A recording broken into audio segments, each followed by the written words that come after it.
Amis dionysiennes, amis dionysiens, amis pierrefitoises, amis pierrefitois, bienvenue dans la nouvelle édition du On s'en mêle show. Ici Kissi Matuidi, votre animateur. Ah non, je pense que c'est Tricard, je ressemble pas vraiment à Kissi, il est un petit peu plus épais que moi. Bon, en tout cas, une grande pensée à lui. Malheureusement, il ne peut être avec nous pour des raisons personnelles. On lui souhaite un très bon rétablissement en espérant qu'il soit avec nous pour les prochaines émissions. Nous avons le plaisir de recevoir Kaïda Croziz, habitante de Saint-Denis depuis de nombreuses années, particulièrement investie dans son quartier, le quartier Allende. Comme vous le savez, dans le On s'en mêle show, on est là pour mettre en avant des talents locaux et donc on a le plaisir de recevoir Kaïda aujourd'hui. Bonjour, je suis contente d'être ici.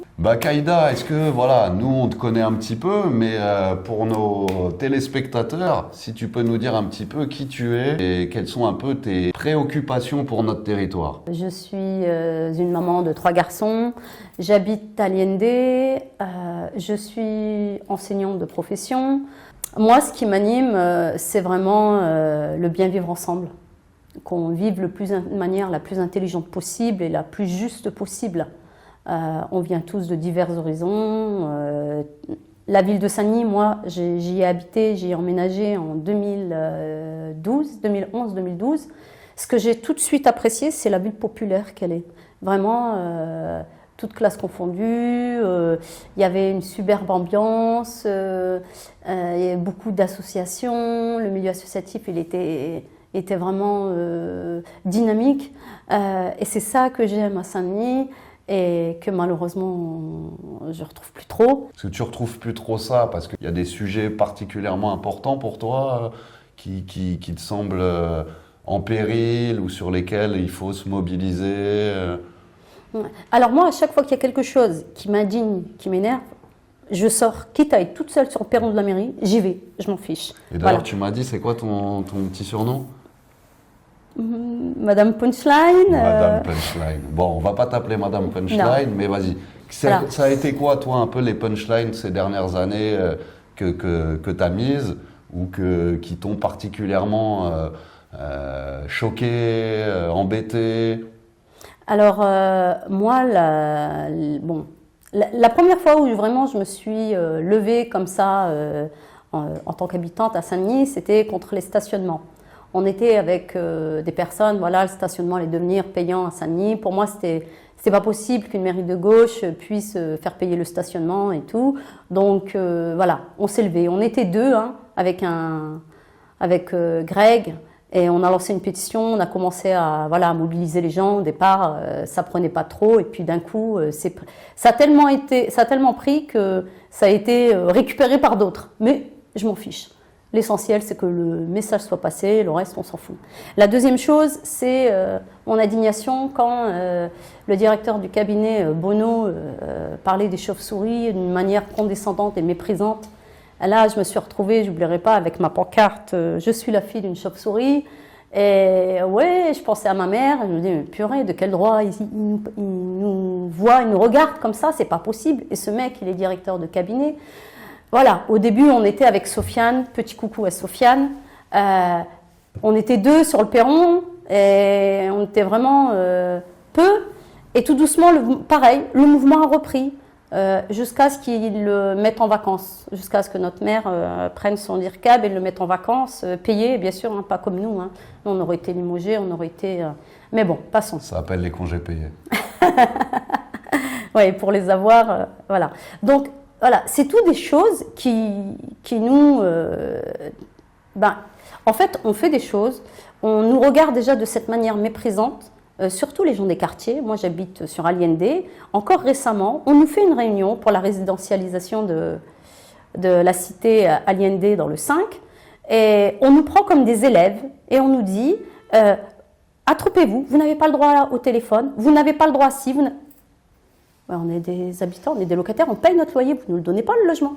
Donc voilà, ça c'est des choses venant de la part de professionnels, parce qu'il y avait les gens de l'agence Pleine Commune Habitat, et des élus qui est irresponsable est complètement dégradant pour les locataires. Donc on a été une petite poignée de locataires à s'être levés et à être partis, puisqu'à un moment donné, on leur a expliqué qu'on était locataires et pas des gamins à qui vous venez répondre. Et en plus, je vous raconte pas, je vous passe les détails sur les questions qu'on a posées et ils nous répondent comme des amateurs. Je vous donne un exemple. Quels critères d'attribution pour un stationnement? Premier arrivé, premier servi. Est-ce que c'est digne d'être une réponse d'un responsable? C'est pas digne. Donc voilà, des petites choses comme ça. Et ça m'énerve. Ça m'énerve et c'est plus fort que moi. Même si je suis seule, j'irai. Voilà. Ouais, donc force d'interpellation, et puis comme tu dis, tu t'en mêles. Quand tu t'en mêles, ça permet que d'autres s'en mêlent. Voilà. Et ce que tu décris aussi, c'est que, a priori, il y a quand même beaucoup d'idées et de suggestions sur lesquelles les uns et les autres devraient s'appuyer, qui viennent du terrain, qui viennent du territoire. Et donc, il faut continuer de s'en mêler. Voilà, exactement. Il faut continuer de s'en mêler. Okay. Et c'est ce qu'on fait avec le collectif, on s'en mêle. C'est l'idée. Justement, ce collectif On s'en mêle, comme tu le sais, forcément, il y a un rendez-vous avec des élections.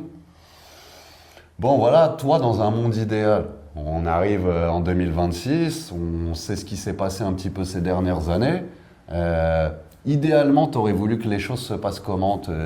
Qu'est-ce que tu aurais espéré de la part de responsables politiques qui, après 5 ans d'un maire qui a quand même pas mal fait de cases sur ce territoire, qu'est-ce que tu aurais aimé qu'on nous propose à la société civile pour engager un grand élan et une dynamique collective? Ce que j'attends d'un prochain maire, c'est qu'il recontextualise la ville de Saint-Denis, c'est-à-dire qu'après tout ce que Mathieu Hanotin a détruit, qu'il le reconstruise, à savoir notamment dans le logement, la hausse des loyers, la hausse des charges, encore une fois, les fameuses résidentialisations où on veut tout nous... Alors, avant de résidentialiser le dehors, déjà commencer par l'intérieur, parce qu'on habite dans nos logements, on n'habite pas dans nos parkings. Déjà, on devrait commencer par là, même si j'entends qu'il y a urgence, urgence entendons-nous, effectivement, il y a des besoins auxquels il faut répondre. Voilà, il faut le faire. Mais je voudrais que le prochain maire, il recontextualise. Et effectivement, ils auront un programme, mais dans ce programme, il reprend les dégâts qui ont été causés. Qu'est-ce qu'on en fait? Est-ce qu'on ferme les yeux, on joue à la politique d'autruche et on dit « Oh, ça y est, c'est fait, tant mieux. Ils nous ont débarrassé des animateurs, ils nous ont débarrassé de ci. » Non, moi j'attends une reconstruction. Je veux qu'il y ait une reconstruction, je veux qu'il y ait une concertation avec les citoyens et qu'il y ait plus de communication et de pédagogie. À un moment donné, c'est bon. On ne peut pas cautionner toutes les politiques qui viennent et qui fracassent tout le monde. Et nous, on arrive et c'est pas possible, quoi. Ouais, s'inspirer de ce que disent les gens, de ce que veulent véritablement les gens, et puis parfois expliquer des choix, mais avec beaucoup plus d'informations et de manière un peu plus démocratique dans les échanges. Voilà, avec de la concertation, il n'y a rien d'extraordinaire, je pense. Donc ça, c'est pour la prochaine mandature. Mais là, quand tu vois un peu cette préparation des élections, il y a un besoin d'unité. C'est ce qu'on porte au sein du collectif On s'en mêle, cette unité.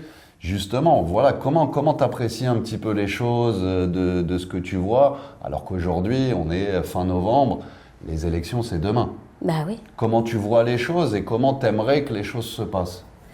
Alors, déjà, comment je vois les choses? Malheureusement, un peu de manière pessimiste, parce que je trouve qu'il n'y a pas d'élections. Les élections, je ne les sens pas, on n'arrive pas. On a l'impression que c'est une histoire de partis, ils sont tous en train de s'arranger entre eux, et nous, les citoyens, on est complètement en dehors. Ça, c'est pas possible, à un moment donné. Soit, maintenant, nous, en tant que citoyens, on ferme notre bouche et on paiera l'addition, parce que ce sera toujours nous qui paierons l'addition. Eux, ils s'en mettront plein les poches, clairement. Les gens, ils sont là pour leur place. Ils ne sont pas là pour faire de la politique. On se bat, on écarte l'autre, c'est pour prendre sa place et pour mieux s'installer. Mais tout ça, c'est des sièges éjectables. À un moment donné, oui, tu t'assiras, mais tu feras qu'un mandat. Et c'est dommage. Et moi, je les sens pas, je sens que ces élections n'ont pas démarré. Et je pense que malheureusement, c'est dû à des histoires de revanche, d'ego surdimensionné, et là, il faut les mettre de côté. Est-ce qu'on travaille pour le bien collectif, ou alors est-ce qu'on est là pour gratter, faire sa place? Comme j'entends souvent, malheureusement, dans les quartiers, je l'entends souvent. Nous, la politique, c'est pour avoir une place, avoir mon logement, être dans l'individualisme. Non, c'est pas ça la politique. Si vous faites ça, ça veut dire que vous voulez faire pire que les autres avant. Et regardez où on en est. Ouais, donc faire du collectif, Ben oui, c'est logique. collectif et faire ensemble, Et voilà. avec les uns et les autres. Tout simplement. Voilà. Ok. Et donc là, qu'est-ce qu'il faut pour que ces élections, enfin, elles soient installées dans la tête des gens, que les gens aient envie et confiance? Si tu devais interpeller des candidats, qu'est-ce que tu leur dirais pour les quelques semaines, les quelques mois qui restent là? Bah, unissez-vous et mettez vos égos de côté. Et n'oubliez pas que c'est les premiers dégâts que vous allez... les premiers dégâts qui seront causés, ce sera forcément les habitants. Quand on voit là toutes les mesures, vous savez, les élus, les anciens élus, les futurs élus, ils ont tous leur bagnole, ils sont bien installés, ils sont confortables. Les gens des quartiers, il y en a à qui on a retiré des bus, il y en a à qui on a retiré des endroits où les services publics diminuent. Voilà, c'est galère plus galère. Et il y a des logements sociaux, il y a quand même la précarité qui s'installe dans tous les foyers. Quand on regarde maintenant la classe moyenne, elle a tendance à disparaître. On est combien à travailler dur, à se réveiller à 6 heures du matin et ne pas pouvoir se loger dignement, manger dignement, on va pas se mentir. Donc à un moment donné, c'est comment on réfléchit à notre ville, quelle vision on a pour elle. Ok, bon, une vision, ça c'est évident. Est-ce que tu penses que, voilà, il y a peut-être aussi un contexte qu'il faut prendre en compte, à la fois un contexte budgétaire, mais aussi un contexte où on voit pas mal de gens du territoire qui bougent, qui ont des idées, qui innovent. Donc voilà, est-ce que tu penses que demain il faut faire la liste au Père Noël? Ou est-ce que à un moment il y a aussi des priorités? Et si c'est le cas, pour toi, c'est quoi les priorités indispensables sur lesquelles il faut que demain on se penche? Pour moi, les priorités indispensables, c'est les écoles, le logement et la jeunesse. La jeunesse, elle a pris cher. Elle a pris très très cher. Et c'est l'avenir quand même, la jeunesse. La jeunesse, on espère. Et il y a d'autres choses, mais voilà. La jeunesse s'en mêle, parce que, comme tu dis, si tu ne jeunesse, t'occupes pas de la politique s'occupe de là, toi. elle s'est occupée d'eux. Elle s'est bien occupée d'eux. On s'en mêle, tout le monde s'en mêle. Ouais, voilà, tout le monde doit s'en mêler, clairement. La jeunesse, pas que la jeunesse, les vieux, les moins vieux. Même les enfants, les enfants, tout le monde, tous malheureusement. On s'en mêle. Ouais, voilà, exactement. Ok. On s'en mêlera. Kaïda, c'est super tout ça.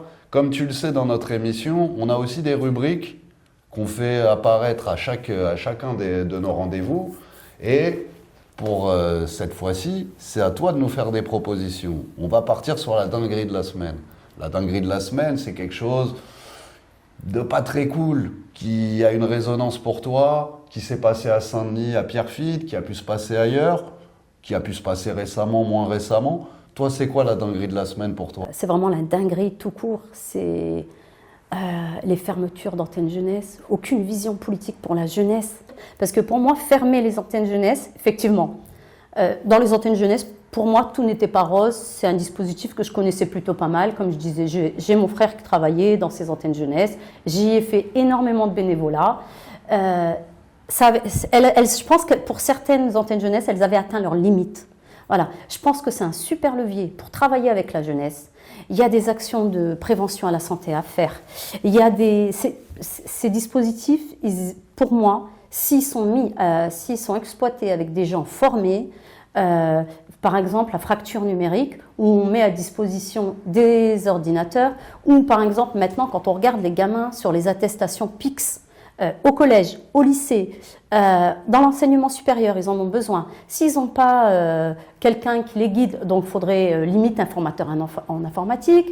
Je ne sais pas, il y a tout ce qui est, pourquoi pas en faire également un endroit intergénérationnel. Les mentorats maintenant dans la jeunesse, c'est quelque chose qui se fait plutôt pas mal.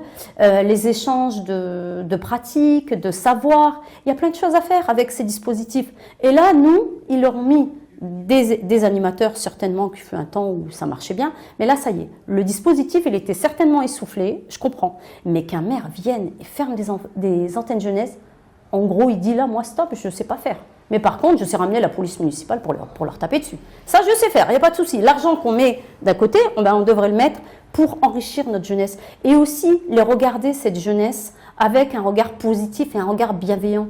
On est là, on est les aînés, et quel regard on va porter sur eux? Il y a aussi des des personnes qui ont envie de sortir de ces quartiers, qui ont envie d'apprendre. Et sinon, on ne les stimule pas. Qui va les stimuler? On ne vient pas tous de milieux favorables, aisés, où on a la chance de pouvoir prendre nos enfants, voilà, on a du temps, allez, je vais prendre mon cas, j'ai 18 heures par semaine, temps complet, bon, même si c'est un peu plus dans la réalité, je vais prendre mon fils, allez, viens, on va le voir le monde animalier, comment ça se passe, on va faire une petite sortie au musée. Non, tout le monde n'a pas cette chance. Et ça, moi, je le vois au travers des... je vais vous dire pourquoi les antennes jeunesse, parce que dans mes classes, je suis enseignante dans un lycée. Et dans le lycée, les jeunes viennent de plusieurs villes. Et là, on a les attestations PIX et on a les dossiers, les petits mémoires qui doivent déjà commencer à construire, les E31, voilà, les E13 anciennement appelés. Voilà, il y en a plein d'autres. Pour les infirmières, elles ont aussi des mémoires. Je suis dans les lycées des métiers de la santé. Et il y a des gamins où, par exemple, je vais vous citer une ville, à Tremblay, ils ont des BIJ, des bureaux d'information jeunesse. Et en plus, ils ont des formateurs numériques et des accompagnants. Ça veut dire que j'ai des gamines qui viennent, ils ont tout. Après, j'ai d'autres gamines où leurs parents sont cadres de santé, etc. Ils sont bien. Et de l'autre côté, j'ai des gamines qui viennent de Sevran, qui viennent de Neuilly-sur-Marne. Et là, on sent les dispositifs municipaux qui sont plus les mêmes. Et là, je me suis dit, mais putain, l'inégalité sociale, elle cause beaucoup de dégâts. Parce qu'après, ça crée forcément le décrochage scolaire, ça crée un peu de tout. Et à nouveau...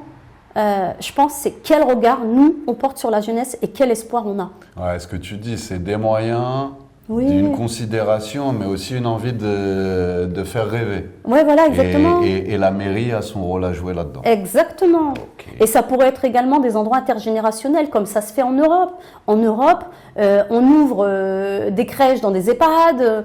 Ben voilà, pourquoi pas dans une antenne jeunesse aussi la réinventer, l'innover. Et ça, il y a plein d'idées. Il y a plein d'idées. Il y a une idée là, que moi j'ai lue dans le journal portée par celui qui se prétend continuer son mandat de maire. Il dit que sur cette question des antennes jeunesse, il va régler ça au prochain mandat, vu qu'il prévoit de recréer une antenne jeunesse, une grande antenne jeunesse dans le centre, à la place de la médiathèque. On y croit. Donc est-ce que mettre en opposition culture et jeunesse, tu penses que c'est ça, est-ce que c'est la bonne idée? Son suivi, ça va être, on va fermer toutes les antennes jeunesse, les petits noirs, les petits arabes, là ils vont dehors, et puis ils nous foutent la paix, et puis on mettra un peu plus de moyens dans la police municipale, et voilà, l'affaire elle sera réglée. Mais du coup, ce qu'on entend, c'est attention la culture, après la jeunesse, on va venir s'occuper de la culture. Bon. Ouais. Au lieu de prendre la culture et la jeunesse et de les mixer et trouver un vecteur à partir de la culture et essayer de faire en sorte d'intéresser nos petits jeunes, ben oui, on va tuer la culture, on va tuer la jeunesse et on met tout sur la police municipale. Voilà, plus de flashball, plus de taser. Bon, là on est dans le négatif, mais on va quand même essayer de terminer quand même notre émission par quelque chose de plus positif à travers le beau geste de la semaine. Alors, donc voilà, Kaïda, pour toi, c'est quoi cette semaine le beau geste que tu as pu identifier? Le beau geste de la semaine. Si tu en as identifié, mais je doute pas. Je veux en trouver un. Ah, moi, il y a un petit... Il y a l'heure civique qui est sortie, et ce que j'en ai compris, c'est des personnes qui prennent des engagements, 1 heure par mois ou en fonction de leur temps, si j'ai bien compris, et cette heure, ils vont la dédier à du bénévolat, de l'entraide, des personnes qui vont aider dans les EHPAD ou ils vont aider le voisin. Ou... En fait, 1 heure de son temps pour aider son prochain. Et je sais, vous allez peut-être me dire Sœur Teresa, si vous voulez. Mais je pense qu'après, c'est une histoire de valeurs. Quelles valeurs on a et on a envie de transmettre. Parce que je pense qu'en tout cas, moi, je suis une maman. Et quelles valeurs on a envie de transmettre à nos enfants et aux jeunes. Et on dire que, ben voilà, aider l'autre, être dans une société plus juste et plus solidaire, bah, ça fait du bien. Regardez au Covid, on avait l'impression que c'était la fin du monde. Riches, moins riches, pauvres, on était tous dans la même galère, on était tous enfermés. On était tous masqués. Voilà, on était tous masqués. Et si à ce moment-là, on n'a pas compris, bah, ça veut dire qu'on ne comprendra jamais. Bon. Voilà. En tout cas, solidarité, entraide, engagement et investissement pour les autres. 1 heure civique qu'on pourra peut-être appeler demain 1 heure, on s'en mêle. Parce que tout le monde s'en mêle de notre implication volontaire, bénévole, militante, citoyenne. Voilà. Tout le monde s'en mêle. Et Kaïda, tu t'en mêles et on t'en remercie. C'est normal. Voilà. Le petit big up à Kissy, parce que j'ai un petit coup de gueule par contre, je peux le dire. J'ai pas eu de gâteau, j'ai pas eu de café, j'ai été reçue avec. Si Jonathan il a un verre d'eau et pas moi. Non, voilà, encore une fois. Mais voilà, tu vois, c'est ça la différence. Voilà, entre non, Kissy c'est pas et bon. moi. Ouais. T'as un mec très sympa et t'en as un autre un peu moins qui t'accueille dans de très mauvaises conditions. Mais Ouais, j'espère quand même que tu as pu passer un bon moment dans Ouais. ce On s'en mêle show, épisode 3. Et bien évidemment, on s'en mêle jusqu'en 2026 et pendant très longtemps, on continuera de s'en mêler. Voilà, exactement. On s'en mêlera. N'hésitez pas à vous saisir du jeu On s'en mêle pour mettre en avant des talents locaux qui seront les prochains invités de nos prochaines émissions.